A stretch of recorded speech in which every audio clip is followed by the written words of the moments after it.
como les decía. El objetivo de estos webinars es fortalecer la colaboración entre nuestras organizaciones y tener este espacio para compartir experiencias y dar a conocer resultados sobre lo que estamos haciendo para llegar a los objetivos de conservación de la Alianza Aguas Amazónicas. Para este webinar contamos con una traducción simultánea al portugués y al español. Ustedes pueden escoger el idioma de su preferencia en la barra inferior de Zoom en el icono del globo. Si ustedes hacen clic aquí, se les despliega las opciones y pueden elegir el idioma que quisieran.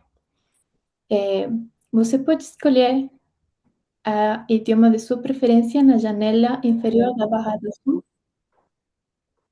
donde se encuentra el icono del globo. Al final del webinar tendremos un espacio de diálogo, así que les invitamos a colocar sus preguntas en el chat para resolverlas al final de la reunión. Asimismo, nos tomaremos una foto de registro al final de todo. Sin más, les dejo con nuestra moderadora del día de hoy, María Laura Piñeiros, de TNC. Gracias, Gaby. Muy buenas tardes con todos y con todas. Como Gaby lo mencionó, mi nombre es María Laura Piñeiros. Yo trabajo con The Nature Conservancy, apoyando los proyectos de conservación de agua dulce en la Amazonía. Quisiera darles la más cordial bienvenida a este seminario web, Cómo planificar la conservación de la Amazonía, metodologías para priorizar los ecosistemas acuáticos. El día de hoy tenemos tres excelentes exposiciones. Cada una nos presentará su trabajo para priorizar los ecosistemas de agua dulce. Les agradecemos a todos de estar atentos a las posibilidades de aplicación a estas metodologías, los requerimientos de información para poder emplearlas y las posibles sugerencias que tengan para poder mejorarlas, que esperamos poder recoger hacia el final del evento. Les invitamos también a escribir cualquier pregunta que tengan en los comentarios del chat para poder irlas resolviendo con nuestros expositores. Como les avisé, tendremos un espacio más interactivo al final del webinario para poder recoger sus percepciones de lo que estamos presentando. Pero antes de darle paso a las metodologías, me gustaría presentar a mi colega Silvia López. Ella es especialista regional de agua dulce de WCS, quien nos comentará la importancia de la identificación y priorización de ecosistemas de agua dulce en la cuenca amazónica dentro del marco del trabajo que hacemos como Alianza Aguas Amazónicas. Silvia, buenas tardes y el piso es tuyo. Hola María Laura, buenas tardes y buenas tardes a todas y todos los que nos acompañan. Bueno, yo quiero contarles rápidamente pues que digamos que este fue uno de los temas priorizados por los miembros de la Alianza como una actividad pues que nos ayuda a orientar todas las actividades de la Alianza en nuestro plan de acción, pero además las actividades de priorización como sí, las metodologías de priorización como las que nos van a presentar hoy acá nuestros expositores pues son importantes porque primero, no toda la Amazonía es igual, entonces hay una gran diversidad de ecosistemas acuáticos y a pesar de eso, los recursos financieros, técnicos son muy limitados. Entonces, tenemos que elegir, pues, como no hay tanta plata ni personas para la conservación, pues tenemos que elegir y decidir dónde actuar, ¿cierto? ¿Cuáles son estos lugares prioritarios? Lo segundo es porque los ecosistemas acuáticos amazónicos, pues todos cumplen diferentes funciones, algunos son más importantes para la pesca, otros para la regulación hidrológica, otros son muy claves en la conectividad, ¿cierto? Y enfrentan riesgos diferentes, no en toda la Amazonía tenemos las mismas actividades humanas. Entonces, las actividades de priorización o las metodologías de priorización, pues nos ayudan a identificar cuáles son esos sitios críticos, esos lugares o especies clave o esos procesos ecológicos que están vulnerables y eh, en los cuales una intervención clave, o sea, prioritaria, podría evitarnos tener pérdidas irreversibles.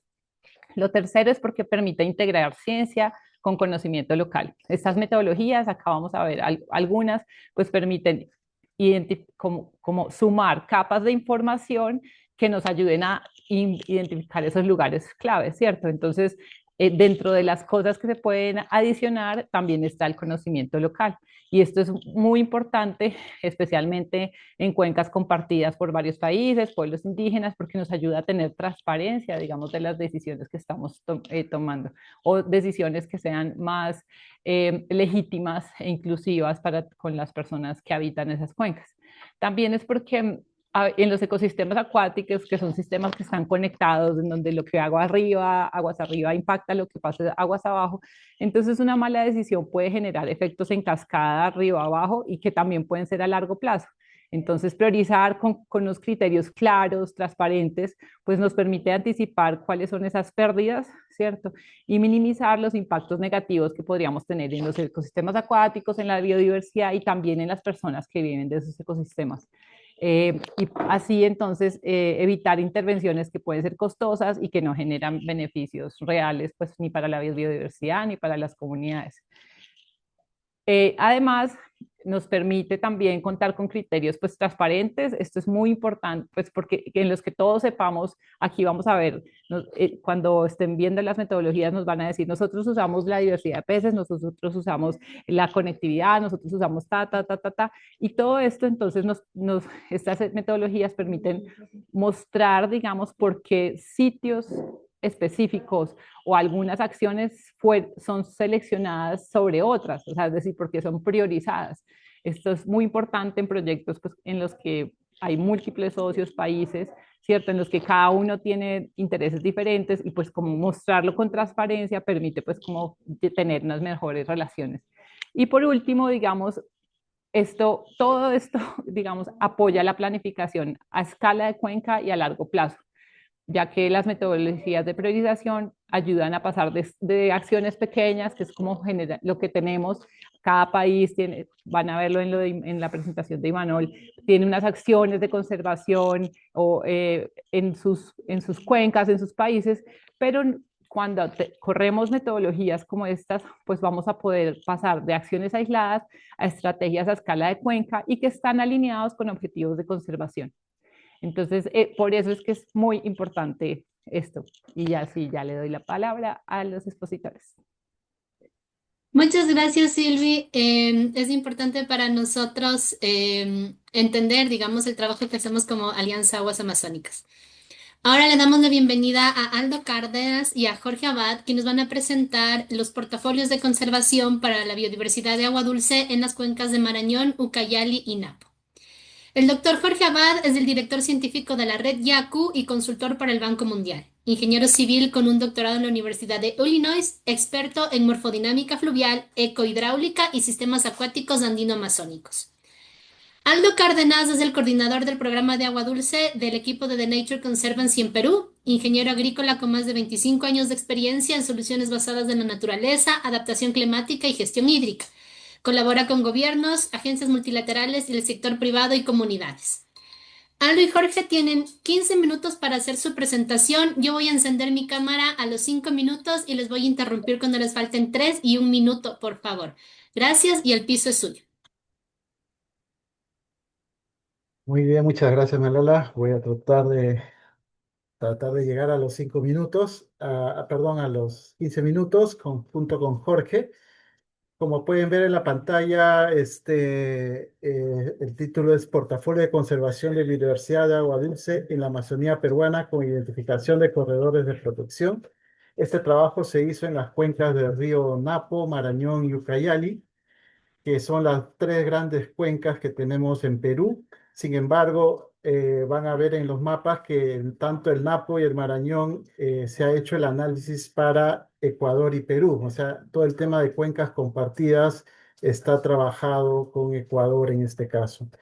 Quiero aparte empezar diciendo que este, este trabajo que se hizo ya hace un par de años, felizmente ha sido aceptado por un journal, Scientific Report, que pronto, esperamos estos días, ya salga la publicación oficial. Esto va a estar, es un paper que hemos estado trabajando junto con Red Yaku y acá vamos a tratar de explicar un poco en qué consiste esta investigación. La siguiente, por favor. Este, nosotros en este portafolio de conservación o plan de conservación, como quisiéramos llamarlo, le hemos titulado también Blueprint, que digamos que es una metodología que TNC ha ido probando en varias cuencas de Latinoamérica. No es exclusivo de Perú. Sin embargo, se han hecho unos aportes adicionales a esta metodología que el doctor Abad va a explicar más adelante, pero básicamente es un portafolio de priorizar áreas donde se tiene que donde se puede lograr una mayor conservación de los ecosistemas de agua dulce. Y cuando hablamos de ecosistemas de agua dulce, pues hablamos de los sistemas ecológicos que vienen a ser básicamente ríos y lagunas, ¿no? Que tienen digamos, una característica geomorfológica similar que se va a permitir agruparlos, ¿no? Y a la vez tienen que cumplir estos 6 atributos ecológicos que buscamos como parte de la integridad de los ecosistemas fluviales, que es el régimen hidrológico, calidad del agua, la conectividad, que es muy importante, la composición biótica, y así sucesivamente, y el hábitat físico, ¿no? Esto ha sido también usado como criterio.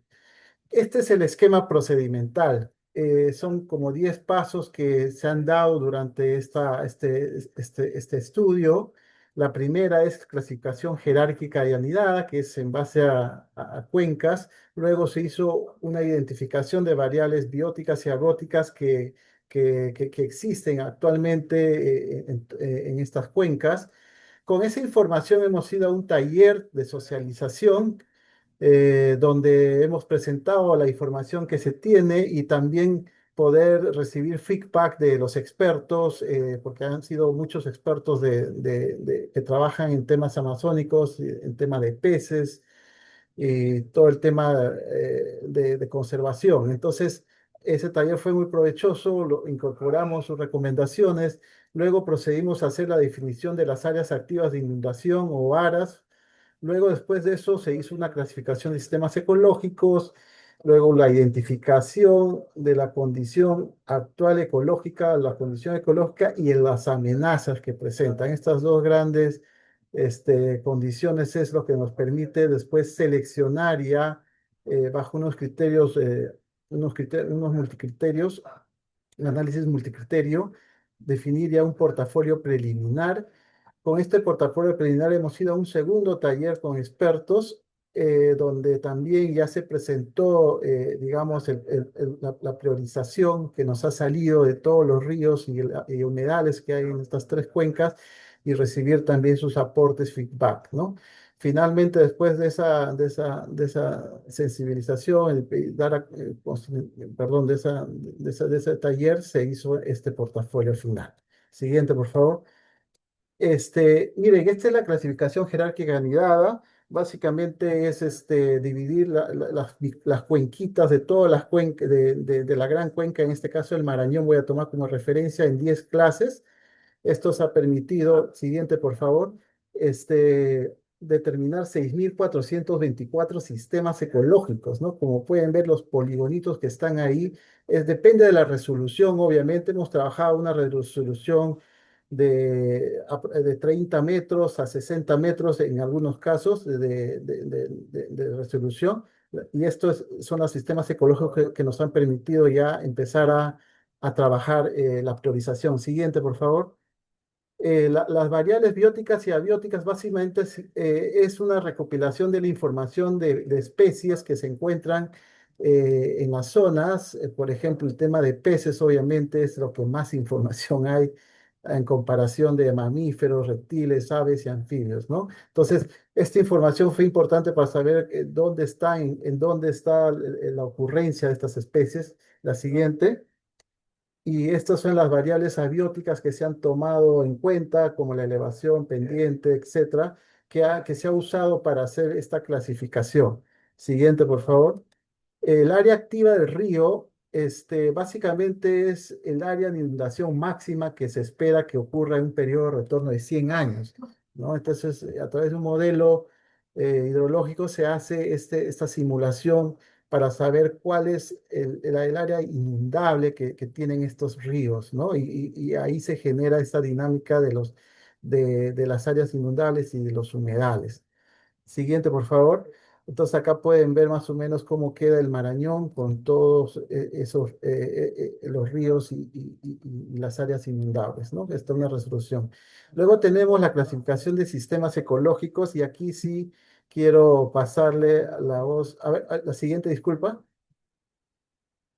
Todavía, perdón. Acá finalmente antes de pasar a Jorge, tenemos esta clasificación de sistemas ecológicos tributarios y no tributarios. Hemos clasificado en 11 tipos los ríos, de acuerdo a las variables abióticas, como pueden ver, y también los no tributarios, ¿no? Entonces, al final hemos tenido como 57 tipos de clase, o sea, de ecosistemas, se podría decir, en la cuenca del Marañón. Siguiente. Y acá sí entra Jorge, porque acá se empieza a hacer la evaluación ya de cómo es la condición del río, ¿no? Adelante, Jorge. Gracias, Aldo, y buenas tardes a todos.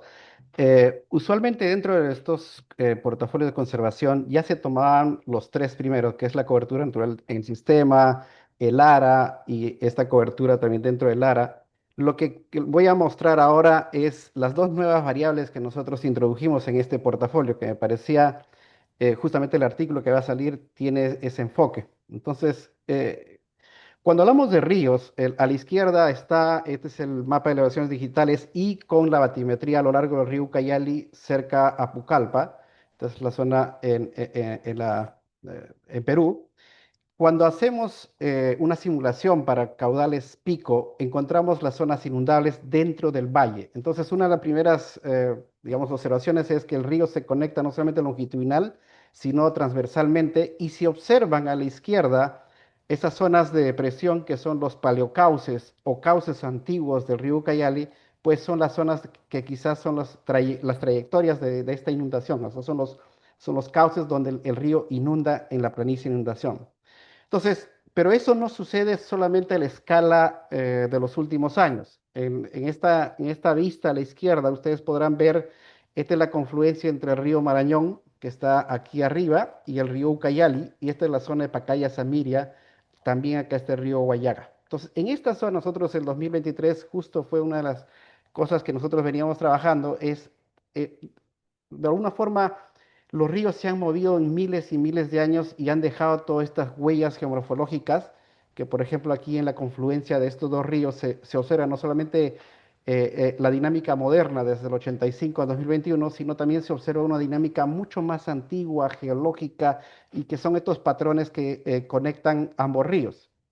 También el río Guayaga tiene estos patrones muy antiguos. El río Marañón incluso tiene bifurcaciones. Ustedes pueden ver acá que hay canales que salían del río Marañón mucho, mucho tiempo atrás y el río Ucayali igualmente. Entonces, el río Ucayali bifurcaba tanto que Pacaya, los ríos Pacaya y Samiria son parte de lo que eran el río Ucayali antiguamente. Entonces, toda esta caracterización nos hacía preguntar cómo introducimos los ríos dentro de estos portafolios de conservación. Y justamente gracias a datos que WCS y Gorel nos compartieron, nosotros pusimos toda esta información en esta zona y lo que observamos era, en términos de extracción pesquera, observamos que había mucho más pesca en zonas donde el río, no, o sea, el río principal no, sino al costado del río donde eran los paleocauces o estas cochas. Perfecto. Entonces, esto nos decía que hay una influencia del río en la biodiversidad, en patrones de inundación, y justamente nosotros desarrollamos este índice que le llamamos morfodinámica reciente porque entendimos que dentro del valle el río se desplaza geomorfológicamente, crea hábitats y también inunda de acuerdo a la hidrología anual. Entonces, desarrollamos este índice que tiene que ver con análisis multitemporal desde el 86 al 2022 y aquí está el índice dentro de los sistemas ecológicos para el Marañón. Igualmente, seguimientos suspendidos. Acá lo hicimos más cualitativamente porque no tenemos mediciones o no teníamos en ese momento una predicción de un modelo más sofisticado cuantitativamente, pero también lo que desarrollamos era, si ustedes acá pueden ver, esto es para Cuenca del Napo, arriba el C2 es la morfodinámica reciente y abajo está los sedimentos. Los pusimos en sedimentos de baja, mediana y alta concentración. Entonces, esto nos ayudaba a tener a lo largo de todos los ríos y a lo largo de todos los sistemas ecológicos una cuantificación de la dinámica del río y la cantidad de sedimentos que podía transportar el río. Con esto nosotros otra vez en el término de sedimentos llegamos a cuantificar y darle una valoración a los ríos dentro de estas cuencas. Aldo, por favor. Sí, gracias, Jorge. Luego de hacer este análisis de los sistemas ecológicos y la clasificación en estas cinco variables también, la condición ecológica, empezamos también a analizar el tema de las amenazas, ¿no? Porque esta es la otra gran variable que tiene el blueprint. Y para esto hemos analizado cerca de 11 amenazas que son, digamos, las más representativas, pero pueden haber mucho más, ¿no? Como represas, minería formal, informal, la densidad de vías que existen en las áreas urbanas, hidrocarburos, población también, deforestación, agricultura, derrames, incendios, ¿no? Toda esta información fue data, digamos, que se colectó de los grandes bases de datos como RAINS y otros. Siguiente, por favor. Y 3 minutos. finalmente con todo este análisis de condición ecológica, de mejor condición ecológica y grados de amenaza, se hizo esta primera selección. Y acá podemos ver al lado izquierdo son en azul los ecosistemas, o sea, los ríos y humedales que han sido priorizados, sin morfodinámica y sedimentos suspendidos, porque el blueprint clásico que se hacía era, no se consideraba todavía estas dos variables de morfodinámica y sedimentos, ¿no? Y al lado derecho se ve ya con estas dos variables que se agregó para este estudio, donde se han seleccionado más sistemas ecológicos que sin considerar la morfodinámica y sedimentos. Siguiente. Luego, después de tener esta primera selección, empezamos a hacer algunas correcciones también porque hay que ver también dónde la continuidad, por ejemplo, es muy importante si las represas o hay otras infraestructuras que pueden estar generando algún problema de continuidad.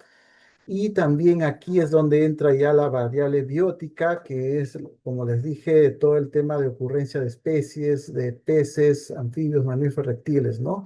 Y también se clasificó en qué grado están estas especies, en tipo de peligro, en qué categoría de riesgo por la UICN. Entonces, Un donde minuto. encajaba esta ocurrencia, se seleccionaba también el sistema ecológico, no era otra condición importante. Siguiente.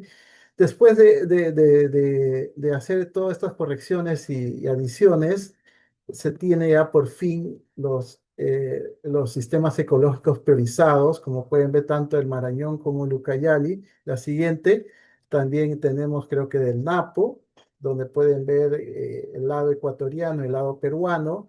Acá sí el Napo llama mucho la atención porque después de seleccionar hemos hecho un mapa de calor donde están las mayores actividades antrópicas, ¿no? En rojo es donde hay mayor actividad antrópica y en amarillo lo que todavía está más conservado, ¿no? Y el naranja es el nivel intermedio. Siguiente. Y esto finalmente, termino, nos ha permitido tener métricas, ¿no? ¿Qué cantidad de ríos humedales hemos priorizado? Por ejemplo, como pueden ver, en caso de Cuenca del Marañón, y al corto plazo tenemos 2.227 kilómetros que representan que están muy afectados actualmente.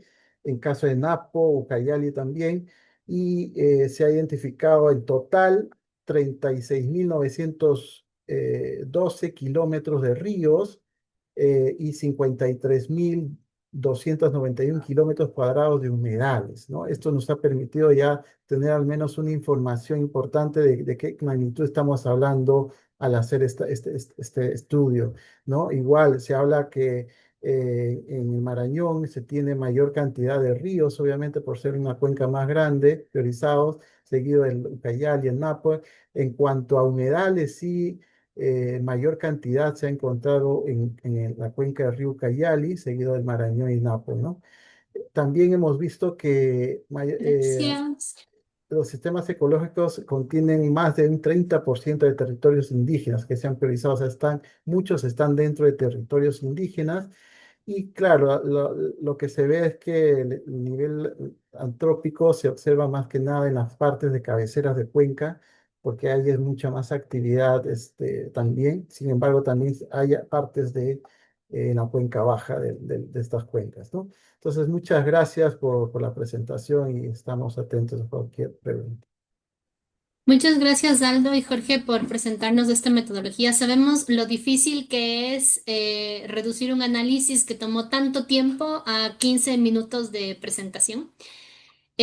Por eso mismo, a través del chat, Gaby amablemente está compartiendo un enlace en donde las personas que estén interesadas pueden tener más información acerca de estos portafolios de conservación. Y si tienen alguna pregunta específica para nuestros ponentes, les recordamos que por favor las pueden poner en el chat para poder irlas respondiendo a lo largo, al final de las 3 presentaciones. Ahora me gustaría darle la bienvenida a Esteban Ternós. Esteban nos hablará sobre el mapeo y priorización de humedales para la conservación de la cuenca panamazónica. Esteban es biólogo especializado en ecología acuática, manejo y conservación de humedales y programas comunitarios de piscicultura. Él ha asesorado al sector público y privado en bioindicadores, impactos ambientales y caudales ecológicos y actualmente coordina el proyecto Humedales en la iniciativa MAP Biomas Agua en la Fundación Ecociencia. Esteban, gracias por acompañarnos y el piso es tuyo. Tienes 15 minutos, voy a encender mi cámara a los 5, te voy a interrumpir a los 3 y a los 1. Gracias. Muchas gracias, María Laura. Buenas tardes con todos. Para mí es un placer poder tener este espacio para compartir los resultados del proyecto que llevamos a cabo.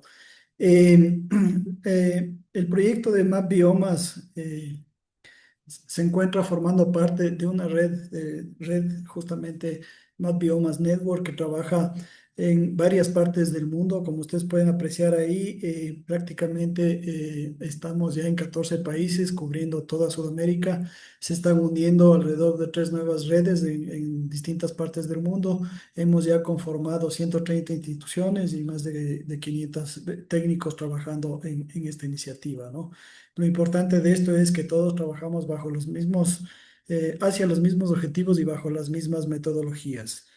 Em, Map Biomas tiene algunas líneas de generación de información, ¿no? Entre estas tenemos Map Biomas Agua, que es la que justamente ancla al proyecto Humedales, que es la que voy a hacer justamente mención y referencia en esta tarde.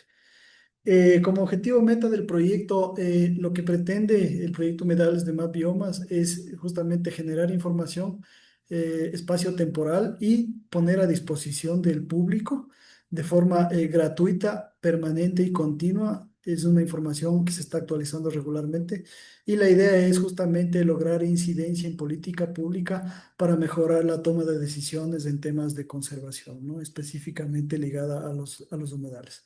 Con objetivos específicos tenemos tres básicamente. La primera es mejorar el mapeo que existe actualmente usando herramientas de teledetección, principalmente trabajamos con radar.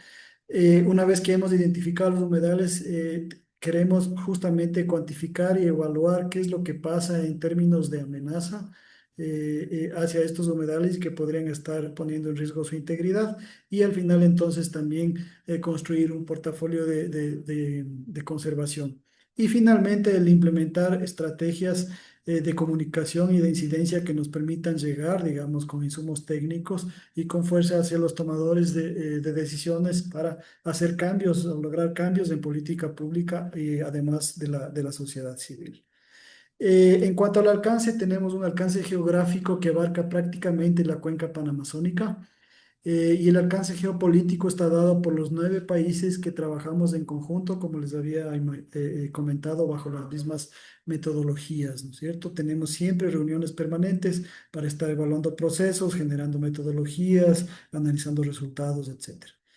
En cuanto a algunos resultados, a algunas metodologías y los resultados que estamos nosotros generando a nivel regional y nacional, como les había dicho, nos fundamentamos en teledetección. Básicamente trabajamos con radar. Eso nos ha permitido ser más eficientes en términos de detectar zonas de inundación, incluso bajo el dosel del bosque, ¿no? Esto realmente nos ha ayudado a enriquecer mucho más y tener un acercamiento mucho más certero de las zonas de inundación y la presencia de humedales. Como ustedes pueden imaginarse, este proceso es complejo en cuanto a al camino de clasificación de humedales. Por un lado, tenemos una construcción del mosaico de forma anual y multitemporal. Importante indicar que nosotros manejamos información desde los años 1985 hasta el 2024. De esa forma podemos ir conociendo cuál ha sido la dinámica y marcar tendencias de cambio. El segundo bloque tiene que ver con la construcción de unas muestras de clasificación que lo que hace es prácticamente cernir, filtrar un poco, clasificar esa información, tal vez limpiar esa información para que justamente evitar los sesgos en la obtención de los resultados finales, ¿no? Y finalmente tenemos una clasificación de humedales que se fundamenta en el corrido de esta herramienta Random Forest. Es una herramienta de clasificación que nos permite justamente identificar cuáles son esas zonas de máxima inundación. Como resultado de todo este proceso, hemos obtenido ya el mapa regional de humedales. Ustedes pueden ver aquí, y se hace referencia, hemos identificado ya 9 clases en la región panamazónica, donde básicamente, como les había comentado, los bosques inundables son los que más se llevan representatividad en términos de superficie, ¿no? Estamos hablando de alrededor de 90.000 millones de hectáreas seguidos por aquellos arbustos de inundación que también tienen más de 20.000 millones de hectáreas. Eso nos ha permitido entonces tener una mayor exactitud en identificar estas áreas de inundación. Importante mencionar aquí que se toma también en cuenta aquellas fuentes de agua primaria que vienen desde las vertientes orientales de las partes altas de los páramos andinos, ¿no? De los países andinos.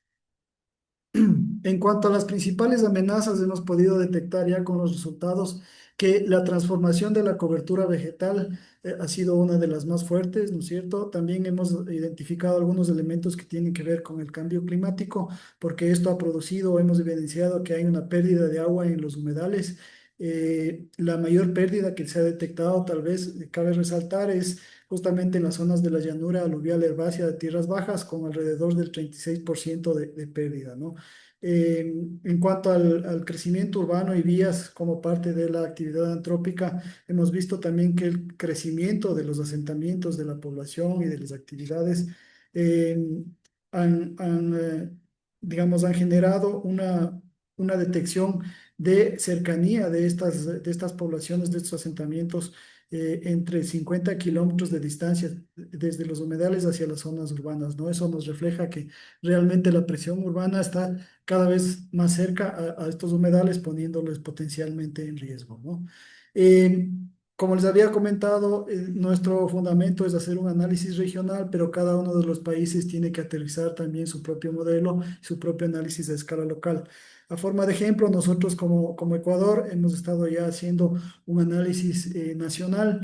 Tenemos ya los primeros resultados, las primeras aproximaciones, donde hemos llegado a detectar 6 clases de humedales en nuestra clasificación, donde prácticamente el bosque inundable es el que nuevamente resalta más con mayor superficie. Y también importante aquí detectar que en la llanura aluvial herbácea de tierras altas también hay una representatividad significativa, donde estarían prácticamente los bofedales y las turberas, en conjunto con los cuerpos de agua y glaciares, que son muy importantes en términos de conectividad, ¿no? Cada uno de los países está haciendo este tipo de acercamiento para tener sus aproximaciones locales. En cuanto al modelo de priorización para la selección de humedales, hemos generado un modelo de ponderación que básicamente se fundamenta en 3 ejes o macroindicadores fundamentales, ¿no? Muy parecido a lo de la metodología de Blueprint, porque estamos considerando integridad ecológica del humedal, donde va todas las características biológicas, ¿no es cierto?, de especies, etcétera, en términos de entender un poco cómo está la composición, la estructura y la función de estos ecosistemas en términos de integridad. Cada uno de estos indicadores, subindicadores y variables nos da, digamos, una representación en un valor ponderado, un peso ponderado, que al final entonces nos dará la priorización cuantitativa. Igualmente hacemos con la intensidad de la actividad humana, que no es más que todas las actividades antrópicas, ¿no es cierto?, que tienen que ver con las amenazas.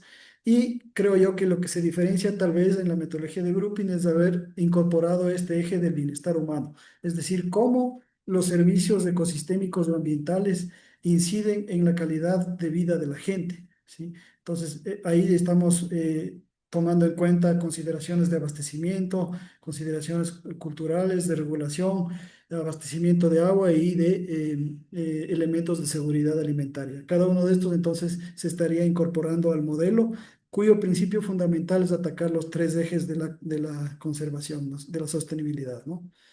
Como resultado queremos tener entonces, vamos a tener un mapa de macroindicadores por cada uno de estos macroindicadores, es decir, integridad ecológica nos da una expresión de prioridad a 6 niveles de escala. Por un lado, por otro lado tenemos el mapa de intensidad de la actividad humana que representa todas las amenazas con la misma línea de escala y en una tercera línea, un tercer mapa que tiene que ver con el bienestar humano dentro del mismo esquema. Y al final lo que se pretende entonces tener es un mapa consolidado, ¿no es cierto? Donde podamos integrar además una sobreposición de capas que tiene que ver con las áreas protegidas, ¿no es cierto?, que están dentro de cualquier categoría de protección, los territorios indígenas y los sitios también ya catalogados oficialmente por la Convención Ramsar y que tiene mucho que ver con el tema de los humedales.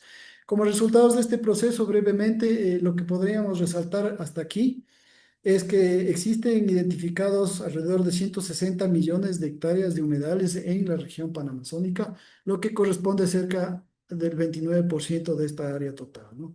En términos de integridad ecológica, el mapa este de integridad ecológica nos está indicando que entre aquellos humedales que tienen prioridad alta, muy alta y media, estamos abarcando más del 50% de aquellos humedales que estarían bien en el estado de salud en términos de integridad ecológica, quedando por fuera obviamente 46% con prioridad baja y muy baja de intervención desde el punto de vista de integridad ecológica. En cuanto al macroindicador de impacto de las actividades humanas, vemos que afortunadamente todos aquellos humedales que están en áreas protegidas, pueblos indígenas y Ramsar, son zonas menos impactadas, son humedales menos impactados. Esa fluctuación puede ir entre 35 y el 40%, a diferencia de aquellos humedales que se encuentran fuera de las áreas de protección, que llegan casi al 60%. Entonces eso también ya nos da una alerta de que hay que trabajar en esa línea para evitar que esos humedales se sigan destrozando, ¿no? Y en cuanto al bienestar humano, tenemos aproximadamente una entre prioridad alta y muy alta en términos de cómo la gente utiliza o requiere el servicio ecosistémico o ambiental para sobrevivir en un 60%. Esto también nos da entonces idea de qué cantidad o qué porcentaje relativo necesitamos considerar también incluso para acciones de restauración, ¿no? Finalmente, como les había dicho, también hay un componente fuerte de comunicación e incidencia para justamente tratar de llegar a cambios, a obtener cambios en la política pública. Hemos hecho algunas cosas, como por ejemplo la definición de estrategias de comunicación. Cada uno de los países que estamos trabajando acá hemos generado videos, hemos hecho múltiples talleres a nivel regional y local. Y hemos generado o estamos generando también fact sheets con la información numérica estadística más representativa de todo lo que estamos obteniendo a nivel regional y local. Hemos también mapeado ya actores locales importantes, actores regionales importantes, entre los cuales podemos destacar la ODCA, la misma Aguas Amazónicas, la CAN, el Parlamento Andino, que realmente nos han ayudado mucho a canalizar estos elementos para realmente llegar a tener un impacto regional, ¿no? Y también hemos logrado elaborar o tener ya un diagnóstico del marco legal de la política pública, tanto a nivel local como regional, para analizar un poco cómo está el tema desde el punto de vista legal de los humedales en la región y en cada país. En cuanto a algunos retos y necesidades para la región amazónica, vemos que la generación de un marco legal y de política regional son fundamentales. Ahora ya tenemos una idea de qué es lo que pasa a nivel local, ¿no es cierto?, a nivel nacional, pero sí necesitamos esto proyectarlo a nivel regional. Para eso, digamos, el trabajo conjunto con el Parlamento andino ha sido muy importante porque nos están ayudando a canalizar acciones para poder llegar incluso a la CAN, ¿no? Y poder tener una mayor incidencia y darle a los humedales, digamos, la condición que se merece en términos de herramientas de gestión y política pública. Desarrollar acciones de gestión de gobernanza es fundamental. También ustedes saben que cada vez por el tema de la conectividad hay muchos problemas ya transfronterizos en la región Eso nos va a permitir, digamos, tener una idea clara de cómo poder atacar, digamos, aquellos problemas, aquellos inconvenientes que se están dando en la región en términos de conservación de los humedales. 3 minutos. Eh, un poquito más a nivel de local, gestionar planes de manejo para los humedales es prioritario. Hemos identificado que muchos países estamos un poco desactualizados en el inventario de humedales. Es un reto que tenemos presente y siempre también tomando en cuenta que estos análisis tenemos que concebirlo a nivel de manejo integral de cuenca. Como punto cuarto, actualizar el inventario nacional. Bueno, y ahí dije eso, y desarrollar campañas de educación y comunicación ambiental para sociedad civil es fundamental, ¿no? Si es que la sociedad donde vivimos no tiene idea de qué es un humedal, cuál es la importancia, por qué es importante conservar, difícilmente todo lo que hagamos nosotros desde nuestro lado, desde la parte técnica, podrá llegar a tener incidencia, ¿no? Tenemos que cambiar esa conciencia de la gente. Entonces, creo que eso es básicamente lo que les tenía para ahora. Muchísimas gracias. Muchas gracias, Esteban. Es muy interesante la información que nos compartes y además cómo vamos incluyendo, digamos, nuevas variables como este tema del bienestar humano y el reto que ha enfrentado la iniciativa Map Biomas de encontrar información y metodologías que sean aplicables a toda la cuenca amazónica. Con esto, a mí me gustaría darle paso a nuestro último expositor, no por eso el menos importante. Quisiera darle paso a Imanol Miqueléis, no sé si pronuncio bien tu apellido, quien nos va a Sí, exponer su perfecto. investigación sobre, gracias Imanol, sobre cómo maximizar la eficiencia para la conservación de agua dulce en función de cumplir el objetivo 20 el objetivo 30 por 30 del Marco Global de la Biodiversidad del Convenio de Diversidad Biológica. Imanol es investigador postdoctoral en la Universidad de Cornell y becario del Schmidt AI for Science. Es biólogo de conservación de ecosistemas dulceacuícolas con una experiencia global en biodiversidad y amenazas. Tiene un doctorado en la Universidad de Pamplona, especializado en peces de agua dulce y análisis espacial aplicado a la ampliación de áreas protegidas. Imanol, gracias por acompañarnos y el piso es tuyo. Vale, muchas gracias. Eh,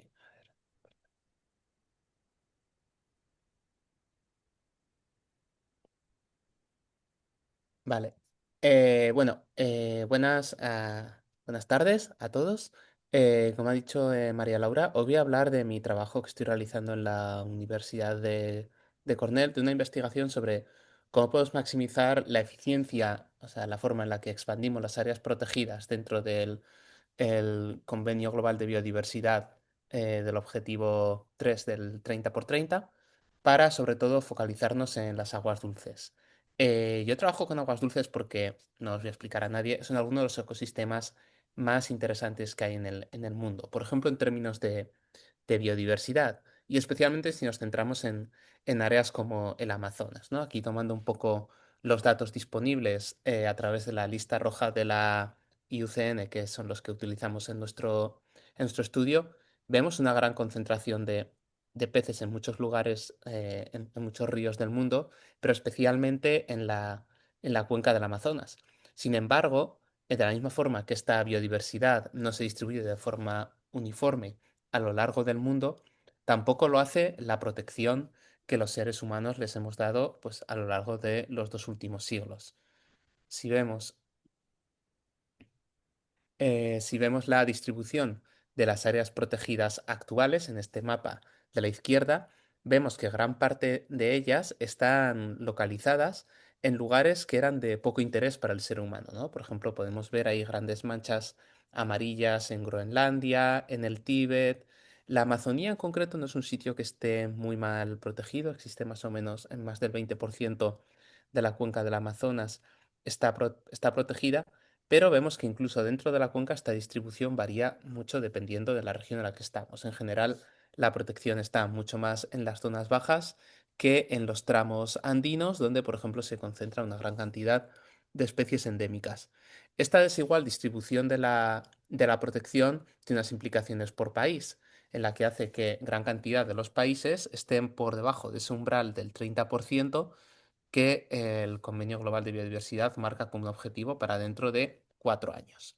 Entonces, pensando que la mayoría de estos países están elaborando o han elaborado ya sus objetivos de protección, queremos intentar ofrecer una perspectiva de dónde y cómo sería más útil incrementar la superficie protegida de forma que cubra mejor las necesidades de las aguas dulces, en nuestro caso, utilizando como proxy a los peces de río. Vale. Esto es un mapa a nivel mundial de cómo quedaría la máxima protección a la biodiversidad utilizando un 30% de la superficie. Vemos que, por ejemplo, por seguir un poco el mapa desde donde estaba antes, grandes áreas que ya estaban protegidas, pues no las vamos a quitar, como Groenlandia, que hay lugares o países del mundo, como por ejemplo Estados Unidos, que tendrían que proteger regiones muy específicas, por ejemplo, toda la zona del sureste, pero que hay lugares del mundo como el Amazonas, el río Paraná, gran parte de África, o sea, de la cuenca del Congo, Níger, los Grandes Lagos o el sudeste asiático, donde prácticamente estamos pidiendo una protección, o sea, lo ideal sería una protección que sería casi cercana al 100% del territorio protegido. Y esto crea un problema, porque ningún país puede llegar a proteger el 30%, ¿no? De hecho, veríamos en verde que una gran cantidad de países del mundo, sobre todo centrados en las áreas tropicales, estarían por encima de ese 30%, ¿vale? Como hemos visto en el mapa anterior, muchos de ellos lo excederían mucho. Más o menos el reparto de países quedaría la mitad por encima del 30% y la mitad por debajo, pero claro, a una gran cantidad de países estamos pidiendo unas necesidades de protección que son irreales, a pesar de que es la forma en la que nosotros calculamos que habría una mayor protección para las aguas, para los peces de agua dulce.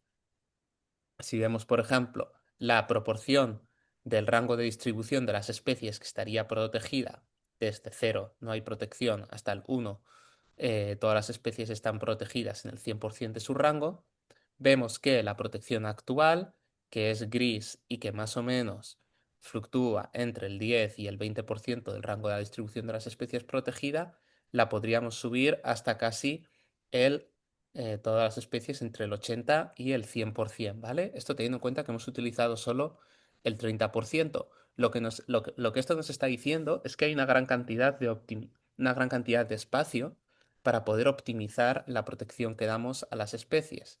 Y en concreto, por ejemplo, que aquellas especies que están más amenazadas, como las categorías vulnerables, endanger o critical endanger, podríamos conseguir casi una protección del 100% de estas especies, mucho mejor que la protección que damos actualmente. Pero claro, como hemos comentado, esto nos genera un problema a la hora de estar pidiendo unos compromisos que son inasumibles. Entonces, lo que estamos intentando trabajar aquí es ver si podemos crear eh, poder estudiar la relación que existe entre una máxima protección de biodiversidad, pero con una gran diferencia entre las contribuciones de los países, ver si podemos reducir un poco esa protección de biodiversidad de forma que podamos reducir también la diferencia en la contribución de los países, ¿no? De tal forma que podríamos ir sacrificando protección mientras conseguimos que esas diferencias entre países sean menores, de tal forma que podríamos conseguir que más países se aproximaran a ese 30%. Esto es esto es parte de un algoritmo que estamos desarrollando aquí en la Universidad de Cornell con el equipo de Computer Science, con lo cual no voy a explicar mucho de cuáles son las tecnicalidades que hay detrás de él, pero sí que quería mostrar algunos de los resultados, ¿no? Em, por un lado, si miramos en estos dos extremos, que sería, vamos a ver a la izquierda la máxima protección de biodiversidad que hemos visto antes, y a la derecha un mapa con la mínima diferencia entre países, pues vemos que son bastante distintos, ¿no? Por ejemplo, vemos que se ha reducido mucho la protección en el Amazonas, África tiene un gran nivel de protección, pero entre medias existirían una gran cantidad de soluciones intermedias que lo importante es que nos permiten, si miramos al eje horizontal, disminuir bastante las diferencias entre países, podríamos reducirlas casi a la mitad, ¿vale? Esto es un valor de standard deviation, mientras que la protección a la biodiversidad por ejemplo, como hemos visto antes, con una media que antes era como del 80%, básicamente podríamos bajarla muy poquito. ¿Vale? Cuando vimos estos resultados, pues desde nuestro punto de vista eran bastante prometedores, porque, como he comentado, podríamos reducir muchísimo la diferencia en la protección entre países sin que en principio la biodiversidad se viera muy afectada, ¿vale? Simplemente cambiando donde colocamos nuevas áreas de conservación, pero, y aquí es donde viene otra vez el Amazonas, hay lugares del mundo que son tan irreemplazables que no se puede cambiar protección en estos sitios por protección en otros lugares sin que la biodiversidad se vea altamente amenazada, ¿no? Si vemos arriba eh, el mapa de cómo es la máxima protección, pero también con una máxima diferencia entre países que hemos visto antes, pues claro, hay una gran cantidad de protección centrada en la zona de los trópicos. Vemos aquí, por ejemplo, todos los países eh, del neotrópico y una gran cantidad de estos países, vemos en la gráfica de la izquierda, tendrían que proteger casi el 100% de su territorio.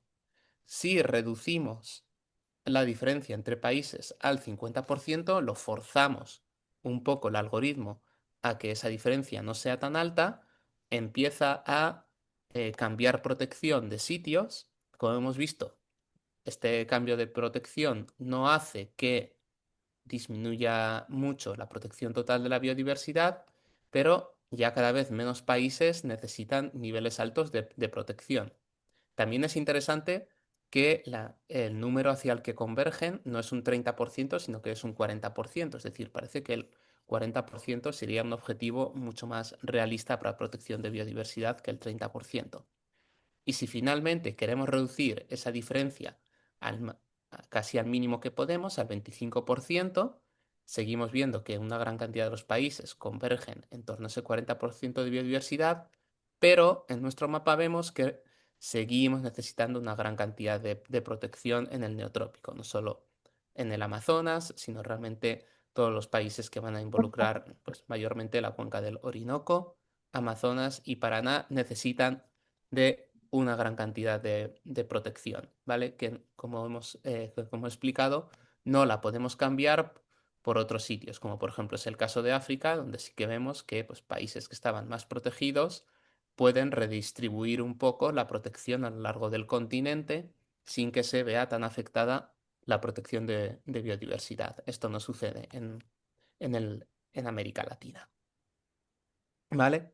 Por poner algunas ideas antes de cerrar, comentar que incluso en zonas que ya están bastante protegidas en un contexto global como el Amazonas, existe una oportunidad para la mejora, y de hecho esa mejora es necesaria, que la protección de la biodiversidad va a necesitar de unos esfuerzos transnacionales cuando queremos pensar en peces de agua dulce, como por ejemplo los migradores. Existen cuencas como el Amazonas con una gran cantidad de países involucrados, pero el mismo tipo de ríos existen, por ejemplo, en Europa con el Danubio, en África con el Nilo o en Asia con el Mekong. Esto no es un problema exclusivo del Amazonas y creo que también hace que este tipo de debates y de metodologías que estamos teniendo sean también luego aplicables en un contexto global, que no se queden solo en un lugar en concreto, sino que se puedan llevar a otros casos. Sin embargo, vamos a necesitar unos mecanismos que nos permitan gestionar estos objetivos nacionales a nivel global. Si cada país hace su mejor 30%, el resultado va a ser muy distinto. Así es un esfuerzo coordinado, pero tiene que haber una serie de mecanismos pues, regulados dentro del convenio de biodiversidad biológica o aparte que nos permitan ver cómo podemos actuar entre países de manera conjunta y, por último, que si conseguimos optimizar esta nueva protección, podemos llegar a tener grandes ganancias de conservación con unos esfuerzos de protección realmente muy pequeños. Hemos visto que con el 30% del mundo podemos proteger el 80 y pico por ciento de la distribución de las especies de peces. Realmente solo tenemos que ver eh, cómo Distribuir. podemos localizar lo mejor posible este 30%.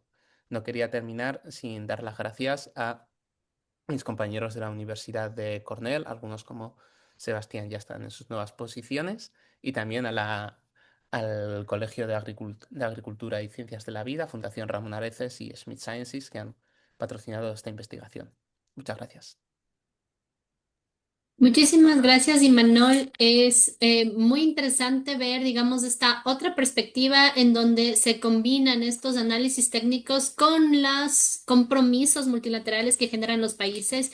Y como tú lo dices, si es que cada país decide proteger su 30% versus la posibilidad de que en un esquema de cooperación se proteja un 30% que nos permita proteger el máximo de biodiversidad, digamos, sin tener muchas diferencias en el territorio entre estos países. Hemos llegado a un momento en donde podemos tomar algunas preguntas de la audiencia. Yo les voy a pedir a nuestros panelistas que todos se enciendan sus cámaras para poder vernos y tener una conversación. Y voy a ir leyendo algunas de las preguntas que estaban en el chat. Entonces, la primera es si en algún momento se va a desarrollar un modelo SST para toda la cuenca amazónica. Creo que esa pregunta estaba direccionada a Aldo y a Jorge. No, es una No, es tuya. afirmación, Ah, es sí, una afirmación, Silvi, entonces explícanos. estamos desarrollando. No, pero eso que Esteban, no le voy a quitar tiempo a los panelistas, las preguntas, Ok, estamos pero haciéndolo. estamos desarrollando modelos para toda la cuenca amazónica. Súper bien.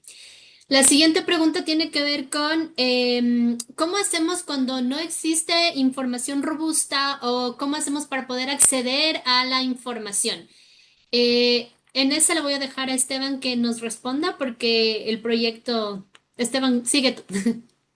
Sí, esa es una pregunta muy interesante y que siempre ha estado, digamos, sobre la mesa en nuestros procesos de análisis en la regional. Y claro, parte de dos principios. Primero, para que una información, digamos, pueda ser incorporada a nuestro modelo regional es justamente la condición de que haya para la región.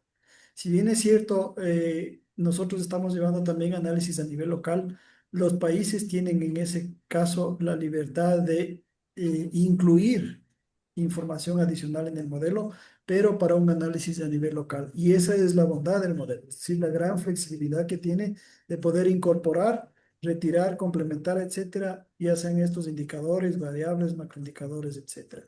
Y en cuanto a la disponibilidad de información, nosotros, al menos como Map Biomas, tenemos abierta la información al público.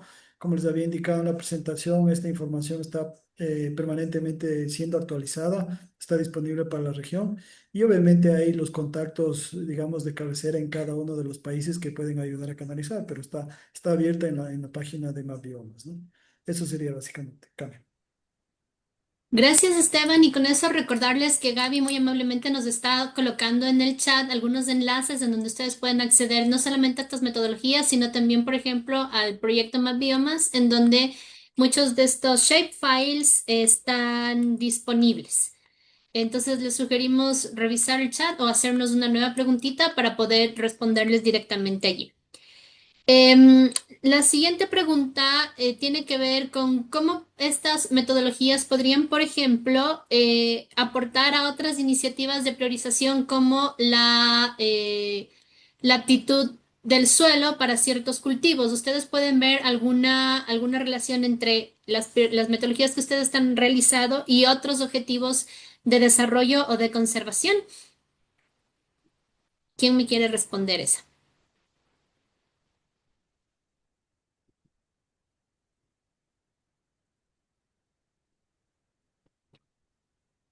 Creo que la vamos a dejar colgando un ratito.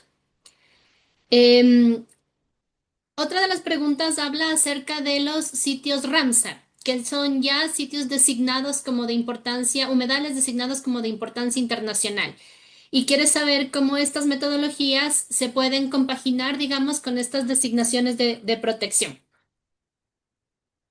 No sé si Manol o Esteban. Dale, Esteban. Sí, como había comentado, justamente como parte de nuestro modelo, nosotros hacemos una sobreposición de capas después del análisis, digamos, que hacemos nosotros de priorización con valores ponderados del modelo de ponderación. Y ahí justamente sobreponemos las capas de los sitios Ramsar ya asignados, entre otras capas de figuras de protección. Y es justamente para identificar cómo espacialmente estas figuras de protección se encajan o cuadran con nuestros humedales y de esa forma entonces poder planificar desde el punto de vista de estrategia cuáles de esas zonas pueden ser fortalecidas, ¿no es cierto? Pensar también en cuáles de esas zonas pueden crear corredores, por ejemplo, de humedales, ¿cierto? Y creando entonces este criterio de conectividad entre lo terrestre y lo acuático que es muy importante. Entonces, desde esa perspectiva va el tema este de la incorporación y la identificación de potenciales sitios Ramsar. Gracias. Y Manuel, ¿tú querías agregar algo? A mí los sitios Ramsar me parecen muy interesantes con la idea de que de que parte de un convenio global. Pero creo que también, o sea, por ejemplo, en nuestra base de datos solo hemos utilizado aquellas áreas protegidas que están como categorizadas como tal por la IUCN, que es un marco, esto para las áreas existentes, que a veces es un marco bastante limitado y que creo que a veces pensar en zonas como los sitios Ramsar, o yo, por ejemplo, que soy de España, la directiva Aves o la directiva Habitats, nos permiten también pensar en que no toda la protección extra que podemos añadir hasta ese 30% tiene que venir con la idea de un área protegida, como a veces nos imaginamos que es con el ser humano completamente disgregado, o sea, un concepto más de parque nacional.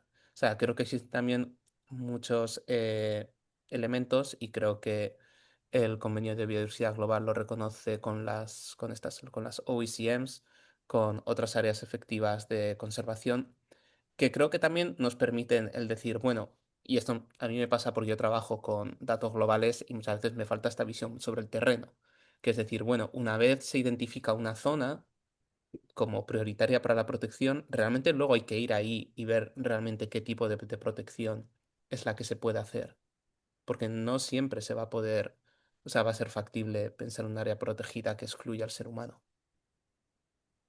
Gracias, Emanuel. La siguiente pregunta es para Aldo y para Jorge. Voy a unir dos preguntas y dice, en el caso de la metodología del Blueprint, se han colocado zonas que tienen que ser intervenidas al corto plazo y en el largo plazo. ¿Cómo es la lógica, digamos, de esta intervención y si se han generado estrategias para estas intervenciones? Y también comparando la metodología del Blueprint con la metodología del proyecto de Map Biomas Agua, la cuenca alta del río Napo es una zona de alta prioridad. Entonces, ¿qué pueden hacer la sociedad civil y las otras organizaciones para contribuir, digamos, a visibilizar estos resultados y promover la conservación de estas áreas? Aldo y Jorge. Sí, podría empezar. Efectivamente, cuando se hizo este análisis, realmente es la situación que se tiene actual, bueno, hace 2 años, como dije, que se hizo este estudio, es un pantallazo que se tiene ahora con respecto a las actividades antrópicas o las amenazas que hay en estas tres cuencas, ¿no? Nosotros quisimos clasificar de alguna manera cuáles tienen mayores cantidades de impacto y de alguna manera les hemos puesto como que son quizás unas medidas a corto plazo que hay que tomar y, y las que están menos impactadas actualmente son quizás unas medidas que se puede tomar más a largo plazo, que quizás el criterio en ese momento era decir, oye, de repente pongamos más alerta a estas actividades a estos ecosistemas de agua dulce que están más impactados.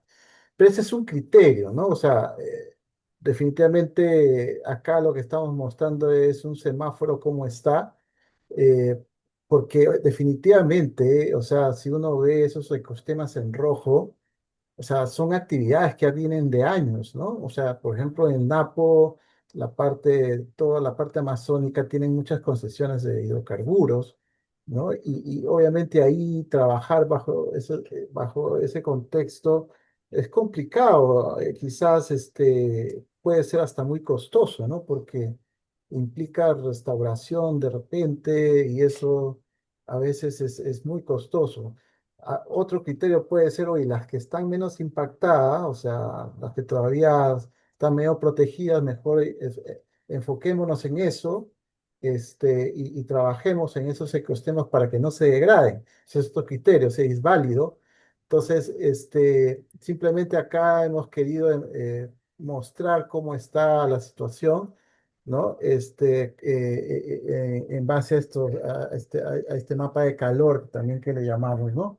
Entonces, efectivamente, llamar la atención, como dicen, sobre cómo está ese sistema, eh, es como que mostrar a los tomadores de decisión, ¿no? La idea es también cómo esto, los tomadores de decisión, los gobiernos de turno podrían considerar qué estrategia se debe tomar sobre esos ecosistemas. Eso sí, quizás es un trabajo que vale la pena, como hace más biomas también, de difundir cómo están esos ecosistemas y ver qué estrategia se podría abordar. Eso es un camino que todavía hay que abordar, ¿no?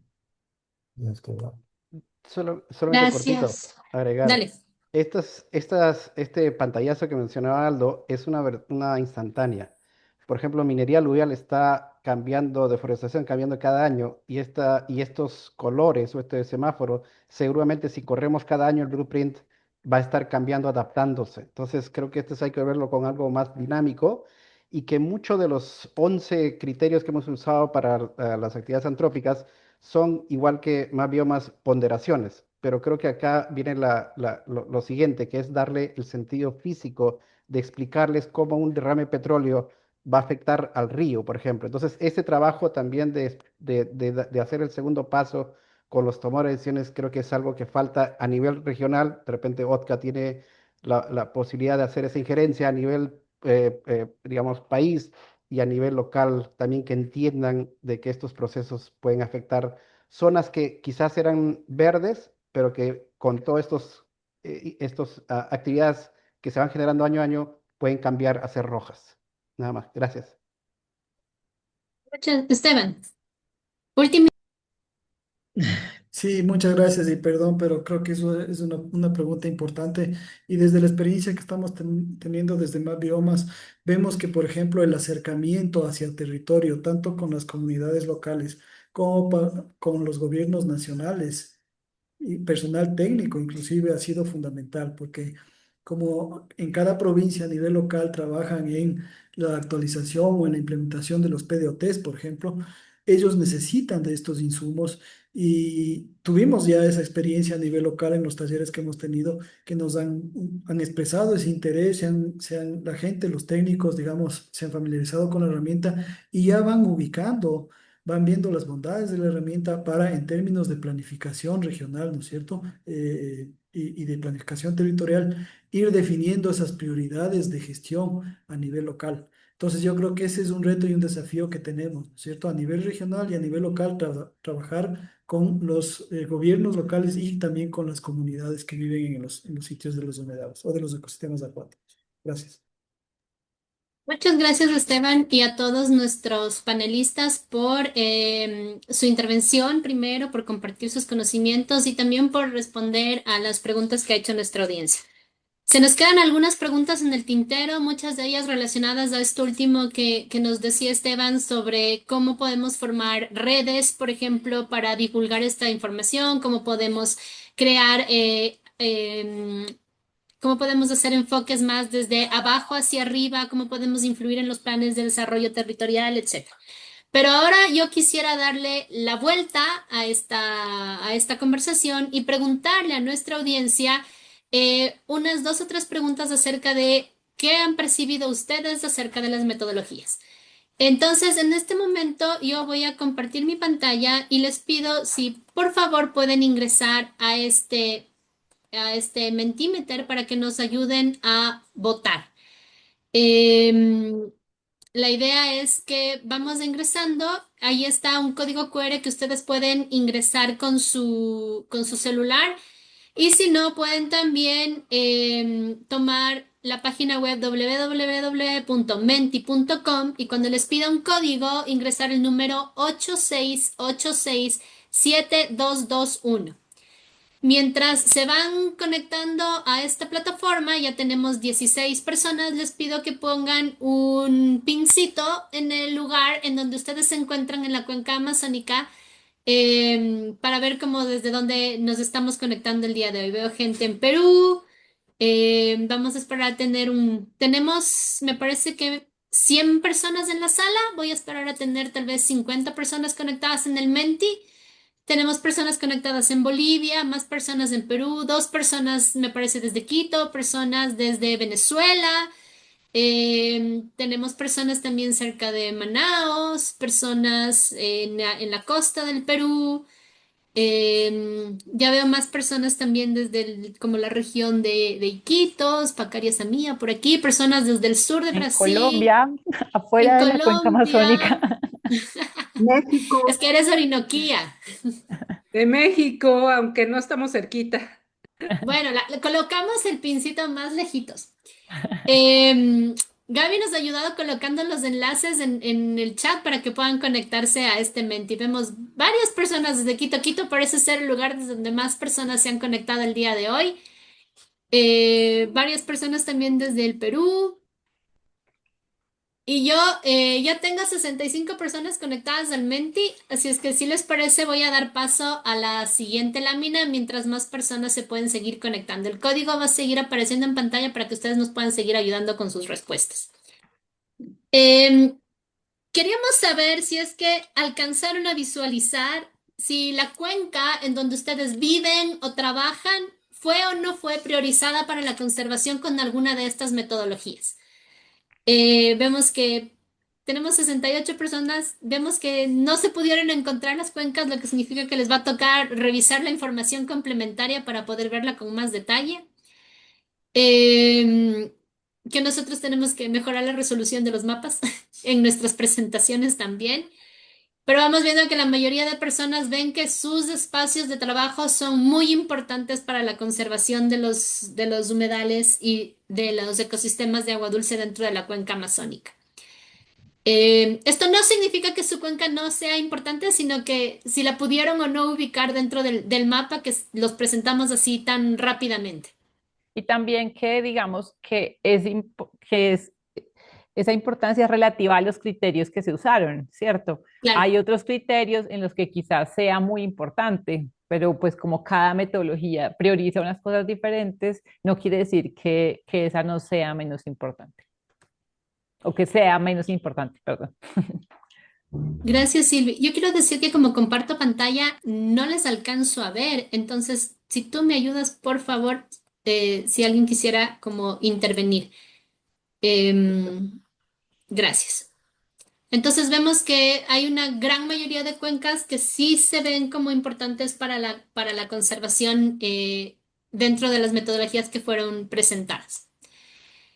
La siguiente es que nos gustaría que ustedes nos den algunas recomendaciones, si es que tienen, como para poder mejorar las metodologías o para poder facilitar la implementación de estas metodologías dentro de su propio trabajo, o cómo creen ustedes que podríamos incrementar, aumentar la posibilidad que tienen estas metodologías de influir en la gestión del territorio y en la política pública.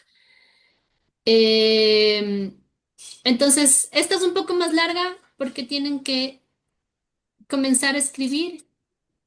Y si es que ven alguna respuesta que a ustedes les gusta, le pueden dar un like para que sea como la respuesta más votada. Y nosotros le vamos a hacer llegar sus percepciones a nuestros panelistas para que las puedan tomar en cuenta. No veo todavía Escribiendo, están escribiendo. escribiendo. Hay muchas recomendaciones. Aprovecho este tiempo para decirles a Esteban, Imanol, Jorge, Aldo, que también, pues como nos estamos quedando, como digamos, ahí se redujo el tiempo de las preguntas, pueden buscar como las preguntas que podrían responder, que, pues que están en el chat y que podrían responder también ahí en el texto, si quieren, ¿no? Pues, para que no se queden como sin respuesta. Gracias, Silvia.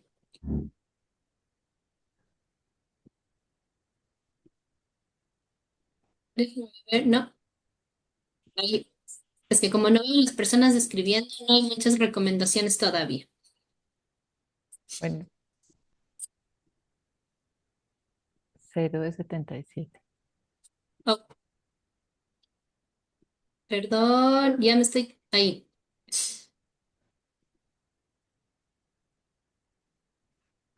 Dice, no había cómo escribir. ¿No vio cómo escribir? ¿Ahora se puede?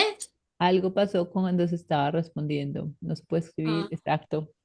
Bueno, entonces pasamos a la siguiente y nos quedamos con esa para enviarla con con con el el paquete. link de las grabaciones y las, pues quizás Déjenme ver si la pongo de nuevo a ver allí.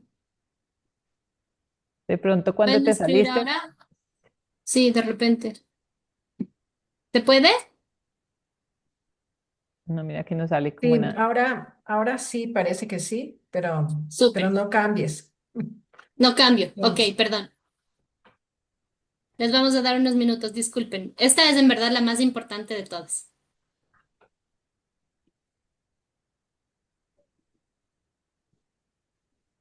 Voy a ir leyendo un poco. Es importante que los ministerios de ambiente sean parte de estos análisis. Es importante realizar validaciones en campo. Eh, Hay que exponer estos resultados a las autoridades locales.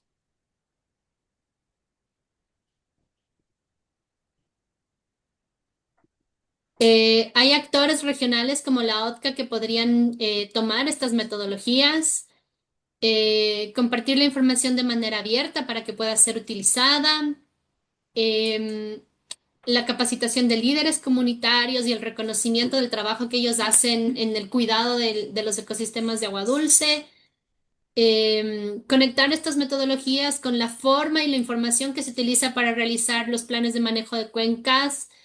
Em, Otra vez la participación de las comunidades locales, generar redes de cooperación interinstitucional. eh, Repitamos webinars de esta clase, esa es nuestra intención. Por favor, estén atentos a las redes sociales de Aguas Amazónicas y de las organizaciones que formamos parte para poder conectarse a nuevos eventos como este.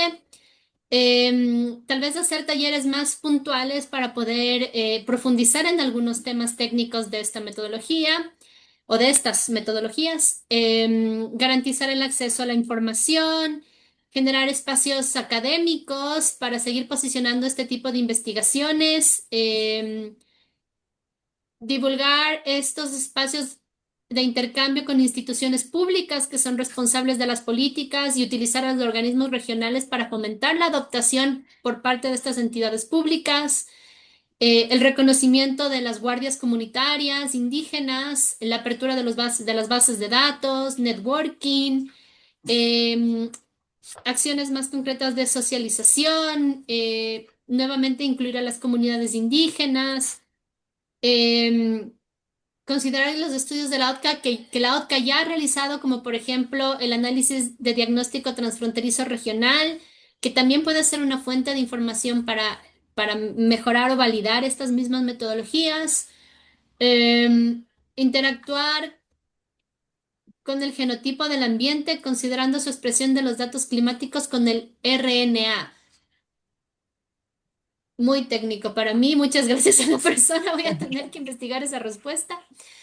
Tener documentos de libre acceso, un seminario que permita la participación de más académicos de la TAM, em, compendio de métodos exitosos y poder difundirlos gratuitamente dentro de la región. Creo que ahora puedo cambiar un poquito, tengo 27 respuestas. Aquí creo que es donde se podría comenzar a votar por las respuestas.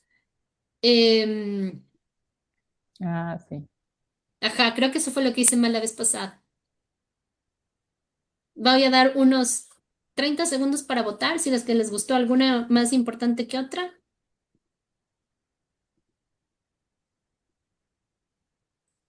Creo que hay que decir que cada persona solo tiene un voto. Sí, una Una persona persona. votó. No, cada persona solo puede votar una No, vez. sí, sí, Pueden pero votar pues una ahí vez. se va No viendo voten por el cuántos. suyo propio entonces. O pues si quieren, si creen que es el más importante, ¿no? Pues sí.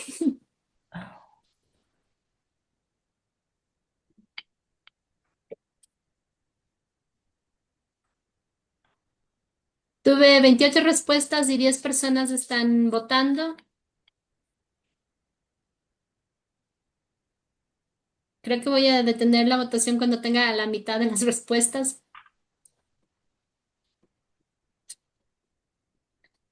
Y veamos que de repente la respuesta más popular es esta de compartir la información de manera abierta, ¿no es cierto? Integrar a los actores políticos y generar estas redes de cooperación.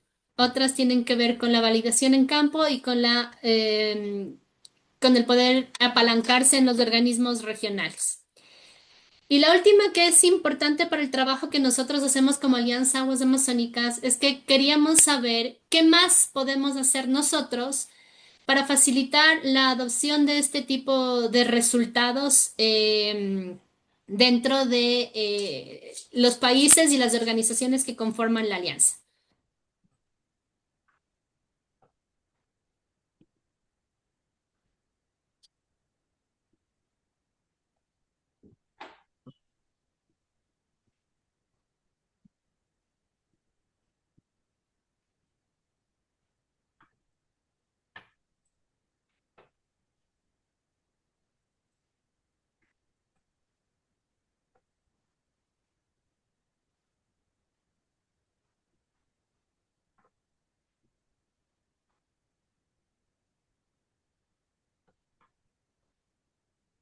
Llevo, le voy a dar un par de minutos más o un minutito más para poder votar.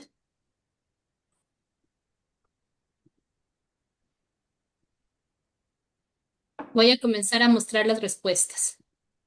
Entonces, parece ser que una de las acciones más importantes que nosotros podemos hacer es acompañar a las organizaciones que forman parte de la alianza en hacer pilotos de la implementación de estas metodologías, probablemente en las subcuencas o en los espacios en donde ellos trabajan. Y luego tenemos un empate entre seguir fomentando este desarrollo de capacidades, el acceso a los datos y el intercambio de experiencias acerca de quienes ya han implementado estas metodologías.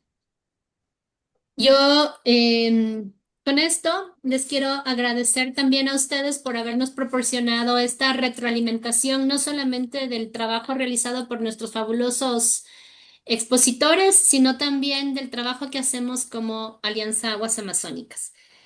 Y con esto vamos a llegar al cierre de este seminario. Muchísimas gracias a todos y todas por habernos acompañado. Hemos tenido una acogida increíble. En el punto máximo del seminario tuvimos más de 120 participantes y ahora continuamos 80 conectados, lo que demuestra la importancia y el interés que se tiene en estos temas y en estas herramientas prácticas que nos pueden ayudar a focalizar un poco, como decía Silvia al inicio, nuestro trabajo, nuestros recursos, nuestros objetivos, porque no se puede hacerlo todo, como dice Imanol, hay que priorizar, hay que optimizar y estas herramientas nos permiten un poco ese objetivo. Quiero hacer este reconocimiento nuevamente a los expositores del día de hoy por compartirnos su tiempo, por compartirnos tan generosamente sus conocimientos, sus experiencias. Recordarles que hay información interesantísima en el chat con enlaces en donde ustedes pueden conseguir más información y que las presentaciones se van a enviar a las personas que se inscribieron en este seminario. También me gustaría reconocer a la Fundación Moore por su apoyo a la Alianza Aguas Amazónicas que nos permite generar este tipo de espacios de intercambio de información. Me gustaría pedirles, sí, que por favor encendamos todos la cámara porque Gaby nos va a tomar una foto. Gaby, te dejo esa parte a ti. Una Ya foto para el registro. estamos cuatro pantallas, entonces ustedes por favor prendan la cámara y La sonrían Gaby todos nos avisa. a la una, a las dos y a las tres. Una, dos, tres. Uy, una, dos, tres.